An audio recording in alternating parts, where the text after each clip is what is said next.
Што за трагедыя адбылася ў Мінску? Чаму генерал справаздачыцца перад шпіцам Лукашэнкі, а таксама чым займаецца на МКС беларуская касманаўтка і колькі каштуе яе скафандр? Вітаем, сябры! Гэта наша Ніва і зараз мы ўсё вам раскажам. Лукашенко у абдымку са шпіцам пагражае суседзям і супярэчыць Пуціну. Сёння адбыўся цэлы паказальны спектакль. Лукашенко ў вайсковым мундзіры прыляцеў верталётам у Ашмянскі раён Гродзеншчыны. Там зараз ідзе праверка баявой гатоўнасці беларускай арміі. Пры гэтым даклад пра абстаноўку на межах з Літвой і Польшчай Лукашенко слухаў у абдымку са шпіцам Умкам, якога па старой звычцы пасадзіў на стол. У выніку камандуючы войскамі паўночна-заходняга аператыўнага командования генерал-майор Навуменко справаздачыўся просто перед собакам. Сколько тут километров до России, до Калининградской области от наших границ? Ну вот 42 километра. Напрямую 40. Если по прямой, а если по границе, то около 90. Практически ничего. Зря они себя так ведут. Но в данный момент тебе придется противостоять Балтийским республикам.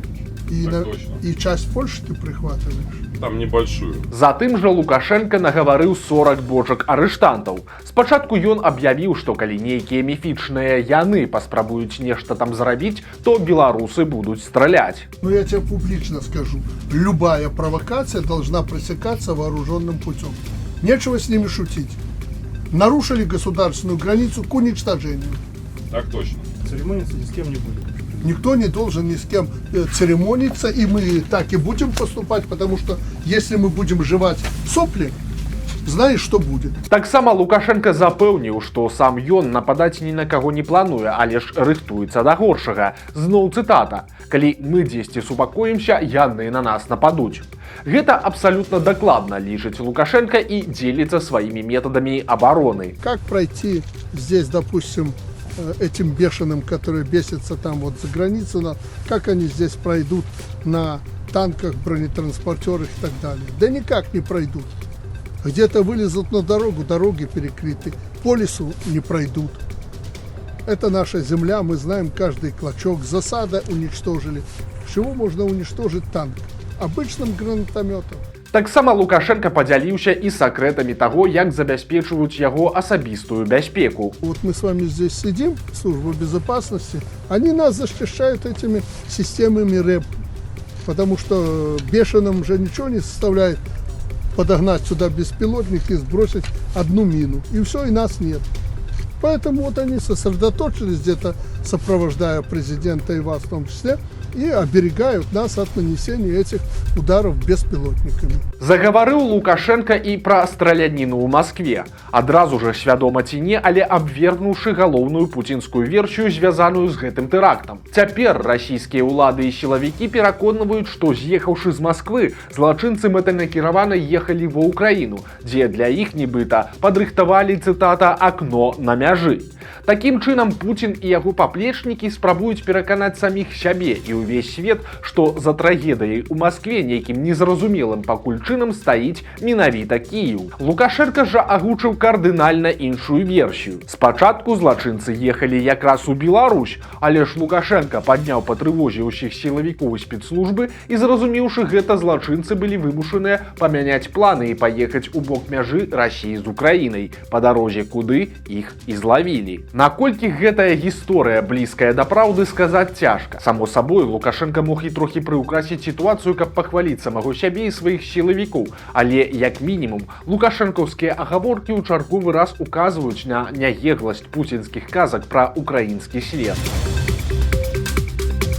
Шакуючая гісторыя адбылася ў Мінску. Сёння раніцай каля звычайнага сталічнага шматпавярховіка знайшлі цела немаладога мужчыны, а ў кватэры яго нежывую жонку. Справай заняліся следчыя, і першыя высновы жудасныя. Паводле папярэдняй версіі, 73-гадовы мужчына ўзяў нож і забіў сваю пажылую жонку, а затым скончыў жыццё самагубствам. Што стала прычынай такіх страшных учынкаў, пакуль невядома.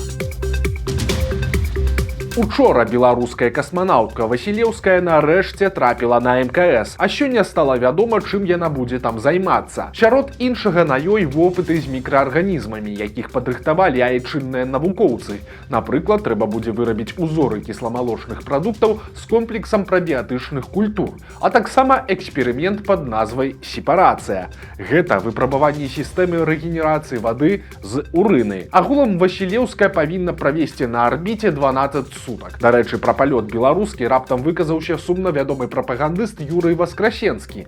Ён вырашыў расказаць, колькі каштуе скафандр Васілеўскай. Даже костюм, пошитый для Марины Василевской, стоит 880 тысяч белорусских рублей. Это 5 однокомнатных квартир в Минске. Просто костюм. Праўда, на гэтым Васкрасенскі не спыніўся. Як і чакалася, стварэнне новага героя лукашэнкаўскай Беларусі паціху пачалося. Мы должны гордиться вот произошедшим. И начать это надо сразу с переименованием школы 151, которую закончила Марина Василевская. Значит, каждое ведомство может по культурной, по спортивной части, по кинематографической выпустить какие-то свои предложения. Но мы такой подарок, который нам сделали и президент, и сама Марина Василевская.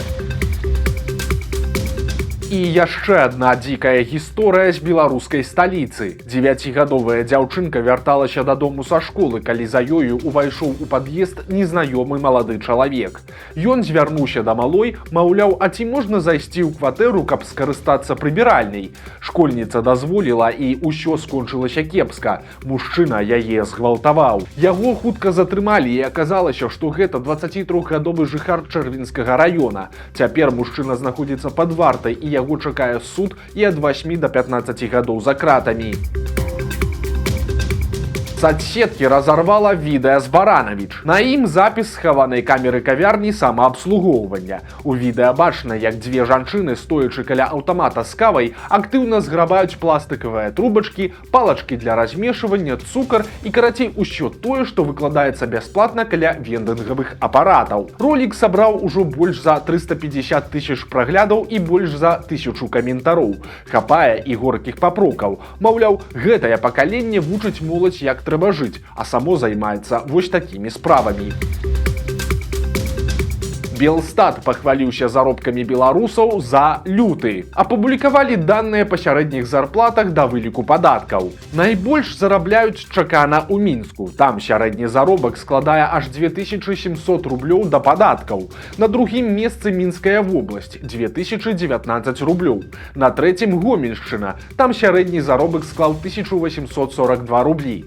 Самыя бедныя вобласці гэта Віцебская і Магілёўская. У абодвух сярэдняя зарплата да выліку падаткаў склала трохі менш за 1700 рублёў. У цэлым па Беларусі сярэдні заробак да выліку падаткаў склаў 2025 рублёў.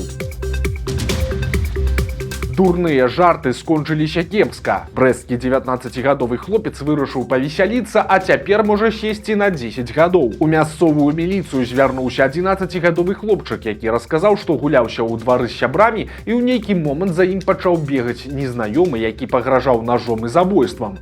Усё, што адбываецца, агрэсар здымаў на камеру мабільніка. Нападніка хутка знайшлі і затрымалі. Ён прызнаўся, што быў у знаёмай і, пачуўшы крыкі дзяцей з вуліцы, вырашыў такім незвычайным чынам павесяліцца, папалохаць малых ножыкам. У выніку для веселуна скончылася ўсё зусім не весела. На яго завялі крыміналку за асабліва злоснае хуліганства, і цяпер хлопцу пагражае ад 3 до 10 гадоў пазбаўлення волі. Беларускія сілавікі працягваюць затрыманні за каментары наконт трагедыі ў Маскве. Не абыходзіцца і без прыніжэнняў. Аднаму з атрыманых сілавікі абматалі галаву бінтом, намякаючы на адрэзанае вуха падазраванага ў тэракце. Падобна, што хлопца чакаюць сур'ёзныя праблемы, бо, акрамя каментароў, яго абвінавацілі ў садзейнічанні экстрэмісцкай дзейнасці. Яшчэ аднаго мужчыну затрымалі ў Шчучыне. Яму таксама ставяць у віну няправільныя каментары пра трагедыю. Затрыманага ўжо прымусілі зняцца ў пакаяльным відэа. А махляры прыдумалі новую схему. Яна гучыць абсалютна дзіка, але як ні дзіўна, яна працуе. Сутнасць у яе такая. Беларускай пенсіянерцы пазванілі невядомыя і паведамілі, што вашыя грошы заражаны нечым страшным і ад іх трэба тэрмінова пазбавіцца. Жанчына зняла з рахунку 7000 рублёў і пайшла ў банк, каб перавесці іх махлярам. Праўда, работнікі банка звярнулі ўвагу, што нешта з іх кліенткай не тое. Яны выклікалі міліцыю і сумеснымі высілкамі змаглі растлумачыць жанчыне, што яе хацелі падмануць. Незвычайны лот заўважылі на сайце Куфар. Жыхар Верхнядзвінска знайшоў у лесе адразу два бюсты – Карла Маркса і Уладзіміра Леніна. Галовы правадыроў пралетарыяту тырчалі проста з-пад кустоў.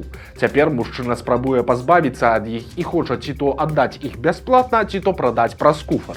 Цана дамоўная, так што калі вас замучыла настальгія, смела пішыце. А на межах Беларусі з еўрапейскімі краінамі працягваюць расці чэргі і, адпаведна, расце напружанасць. На сённяшнюю раніцу на мяжы з Літвой і Польшчай стаяла аж 270 легкавых аўто і амаль 3500 грузавікоў. Ад бясконцага чакання ў людзей пачынаюць здаваць нервы. Часам спробы праехаць без чаргі скончваюцца самымі сапраўднымі бойкамі. Незвычайнае выратаванне адбылося пад Барысавам. Там падлетак па пояс уграз у будзе і не змог самастойна вылезці. Падлетак сябрамі хадзіў на рыбалку, але вяртаючыся дадому затрымаўся і ў выніку трапіў у такі незвычайны палон. Сябры выцягнуць яго не змаглі і ў выніку сам хлопец патэлефанаваў ратавальнікам. Работнікі МНС дасталі яго і перадалі медыкам для агляду. Вось такія навіны аўторка. Подписывайтесь на канал, ставьте лайки альбо дизлайки и выказывайте заўвагі ў каментарах. И, конечно, читайте нашу Ниву, глядите нашу Ниву и любите Беларусь. Сустрэнемся завтра.